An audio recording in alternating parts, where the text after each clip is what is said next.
I'm Doug Doyle with the art of the story. Over there, send the word over there, that the Yanks are coming, the Yanks are coming, the drums thumping everywhere, so prepare, say a prayer, send the word to beware, we'll be over, we're coming over, and we won't come back till it's over there. Princeton resident and award-winning author James Hockenberry's historical World War One Intrigue series interweaves three of his longtime passions: history, literature, and his German-American roots.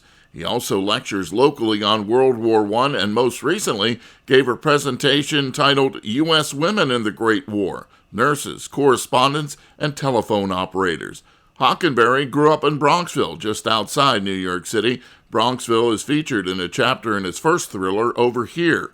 I recently spoke to him about his award-winning World War One series. Jim, have you noticed the craving for more information about the world wars and especially World War One now with the whole war in Ukraine and what's been going on there? To be honest, Doug, less than I would have expected.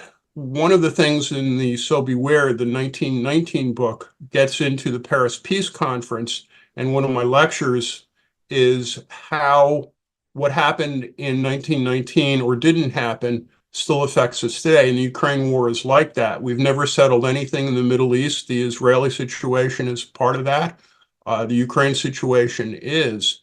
I would have expected more, but people are not making the connection to World War One. World War One thrillers don't sell nearly as much as World War Two. Part of it is people don't seem to be as interested as I think they should be. The series follows the lives of his three central characters, Gil Martin and Paul Keller, who are NYPD bomb squad heroes, and Shannon Keller. I'm kind of writing to the history and folding into the lives of the characters, and obviously, each character will change and grow, and they have different roles. The first book, they're detectives.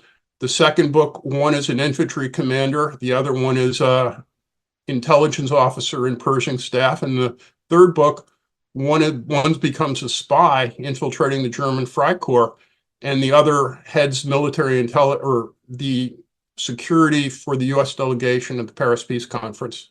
The actual writing of the trilogy, how's it changed you personally? It hasn't changed me as much. All I can say is writing is a craft and you get better by doing it. My editor has been really helpful. So I would think my writing has gotten better. It's also gotten me much more aware of a lot of the situations in World War One that I didn't really appreciate. And I think that's maybe made me, a better historian. You can see my entire interview with James Hockenberry on the WBGO Facebook page. I'm Doug Doyle, WBGO News.